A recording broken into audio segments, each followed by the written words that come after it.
Hi, my name is Rich Neumeister, and I am an open government privacy advocate. I do a large amount of work at the state legislature on a number of these issues.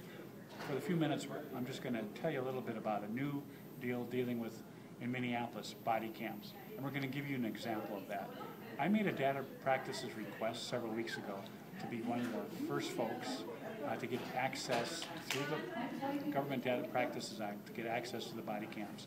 Minneapolis has a unique way of doing it.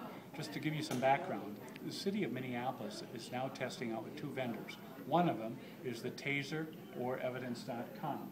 Now, what happens is that you get an email sent to you. You get an email sent to you saying, hey, Evidence.com, we got your videos to look at. It's not like going down to the city hall.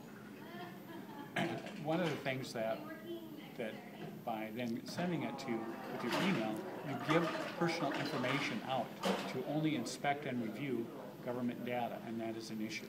Let's move in closer so you can see now. This is one of the first ones that have been released.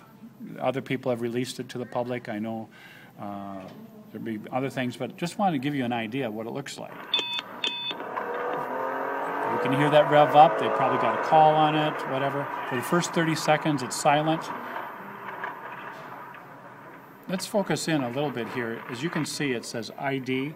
It's very important to know that the ID number, 14397236, is the record of the police action or incident or whatever.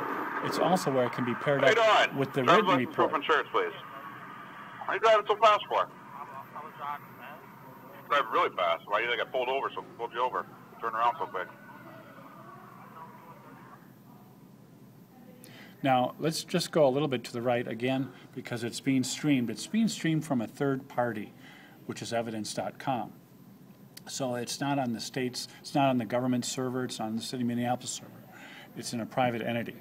If you look over here, you'll see the name of the officer, Jordan Davis. You'll see the date when it was uploaded. Speed limit's only 30. You're probably going at least 40, 45. And the thing about this is that it gives you some information about where you're driving to, who had the camera. Taser, again, during the experimental process of the vendors, they have police cameras on their glass. You know, you can wear glasses, have it from a glass, or two, it can be on their chest, in front of their chest. See, this was a stop. It's only about 4 minutes. Speeding, it sounded like. Just also to bring you another thing that's kind of interesting is that you can see the location of where this incident happened on the thing, and I'll just bring it up a little bit.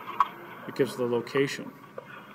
Now, 985, copy your code for 2043. This request basically is under Open Records Law data practices. I want it just to inspect and review. There are different ways of how you can inspect and review. Generally, they send, you go down to the police, down to the police records. Hey, can I look at the video? They'll have it on a laptop or something like that. And they don't know who you are or why or whatever. This way, when it's emailed to you, it can be for convenience, but they're asking you for a lot of personal information, like for your phone number, an email address, I believe your name, and other kinds of things. Now, in a few weeks or a little bit of time later on, the city of Minneapolis is going to be dealing with another vendor that's doing these kind of body cams. Anyways, there are all a number of issues other than just access. Just think, would you like to have a police officer with the camera on come into your house on a non-emergency situation without your consent? There are a number of privacy questions come into play. Do you believe that there should be a notice, sort of like with some police departments across the country, they have a little, when the camera's on, you'll see a little green flash that says, oh, they're recording me. A number of issues, particularly with the 2015 legislative session right around the corner. If you want to look on a little bit more, see. Let's see if he's going to get out of the car. We're going to speed it up here a little bit. Now, I'm receiving 25 clips to get an idea. Just to let you know, this is not in HD.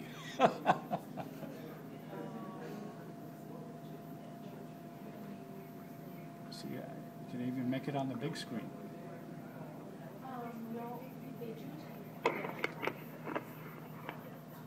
So he's basically waiting for using NCIC or the maybe doing a driver's license check to see if he has a driver's license or a record, something like that.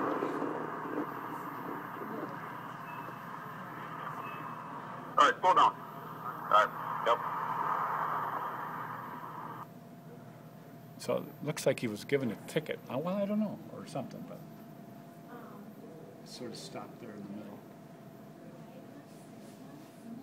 Anyways, this just gives you an idea of what body cams and the issues. I've tried to just give you a little bit quick understanding of what's happening. So, anyways, thanks. Next time.